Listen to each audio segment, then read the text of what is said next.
We were just talking about how Manfred is handling baseball and all this stuff. If there's one sport that hadn't gone woke and it was like hiding the corner, nobody was bothering it, was NHL. And then we heard what happened this week with the NHL. Yeah. Hey, you guys are not, diverse enough, and you saw this case here. The NHL's first internal demographic study found its workforce to be overwhelmingly white.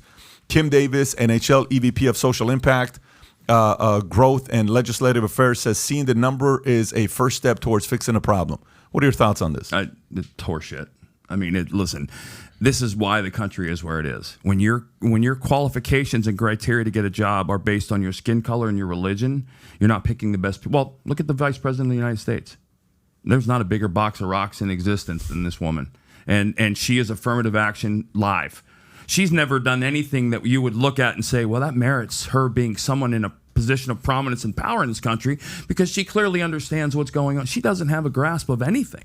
And when you have, I'll never forget this. I don't know if you ever saw this, but when WikiLeaks came out and all of the emails from the Clinton campaign were revealed, and I read through tons of them, and there was a document, and Podesta was on it, but it was a document listing a bunch of cabinet positions and sub-cabinet positions, and they had the position, and the candidates listed were what we need. We need a black or a Latino. We need a homosexual in this one. We need an Asian man in this position. And none of them had anything to do with qualifications of the position. And you're starting to see that permeate in the real world. People are getting hired and promoted and are doing things based on anything but their job qualifications. And that's what my argument for as a conservative has always been, I don't care what color you are. I don't care who you sleep with, and I don't care who you pray to. Are you a law-abiding, legal American citizen of any color, race, who can achieve at the job I need you to achieve to?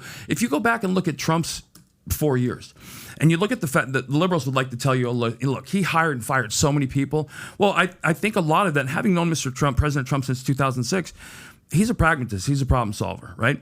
And I think what he thought was a lot of people in the private sector, their success was going to translate into government, and it didn't. So when they came in and he saw that they weren't doing the job, he said, okay, you're fired. And he moved and everybody else saw that as instability and unstable. And I saw that as, I need to find the right person for the job. Man, woman, doesn't matter. And then you have other administrations who hire and never fire anybody. And that tells me that we're living their mistakes, because not everybody's right for the job. Meaning it was like a favor when they hired somebody. Absolutely. I owed you a favor. Absolutely. I hired you where Trump didn't have a favor. You helped get me elected. I promised you a position on the board of transportation. Yeah. Here it is. Doesn't mean you're the best person for the job, but go ahead. I mean, Pete Buttigieg. Really?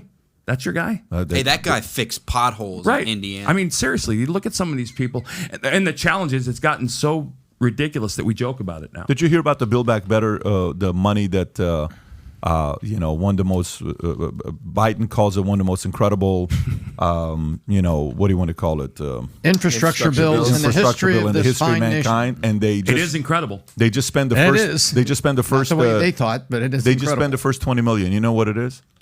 Did you see this thing? The first $20 million that was spent to make to highways heat less the racist? Sidewalks of the city. And they went and interviewed this people in the city. They said, you're getting the first $20 million. Well, what are we doing with that $20 million? We're going to heat your sidewalks so the ice can melt. The citizens of that city is like, what are you talking about? Yeah, it's the wrong place to spend the $20 million on. Well, they're trying to block out the sun now, too. Have you seen that? Yeah. They have plans. They're trying to actually block it out. Sports on the field is the ultimate meritocracy. The fans don't care. Back in 2004, Calgary Flames made it to the finals and lost to Tampa. And it's when the entire NHL kind of flipped out because the retirement community had a Stanley Cup. Yeah. And Jarome Iginla was on that team, and he was beloved. You would see up in Calgary, it was up there. He was absolutely beloved. He was an African-American on the ice. It was, can you skate, can you shoot, are you valuable to the team? And I think when you look at the NHL, Gary is the worst commissioner in professional sports, which is really hard to do because there's a lot of competition to be the worst commissioner. Okay. And you sit back and say, is it a good thing to raise awareness so that we make sure that everyone has an opportunity for front office jobs and everything? Yes, it is. But to the fans, it's a meritocracy on the court. It's a meritocracy on the ice. Talking about the government spending thing, one of the things that and I don't want to say physically ill, but it's borderline. I'll get acid reflux at the discussion. There's 32,000 homeless veterans in this country every single night. There should not be $1 of our government's money exiting the borders of this country or being spent for anything until they have a roof over their heads. And that just I say that because you were mentioning that 20 million. I just saw something. We're sending something like 20 million to South America to help transgender activities in the community of South America. Dancers. I mean, the stuff that we're seeing in the United States with these kids being put in front of transgender, the cross-dressing dancers and all the things that are going, and it's like, it doesn't seem real to me. We're arguing about things that to me are, there's no logic to the argument, but the left is winning because we're having the argument to begin with. Why are we arguing about who can vote in our election? How is that an argument? Can I go to Germany and vote in their election or Mexico? No. Why are people allowed to come here and vote if they're not citizens? Why is, and then secondly, why are we even arguing it? But that's the win, right? We're discussing something we shouldn't even be discussing. That's like me coming in your house and telling you how you should paint the wall in your living room. And I don't even live in your house. There's no lot.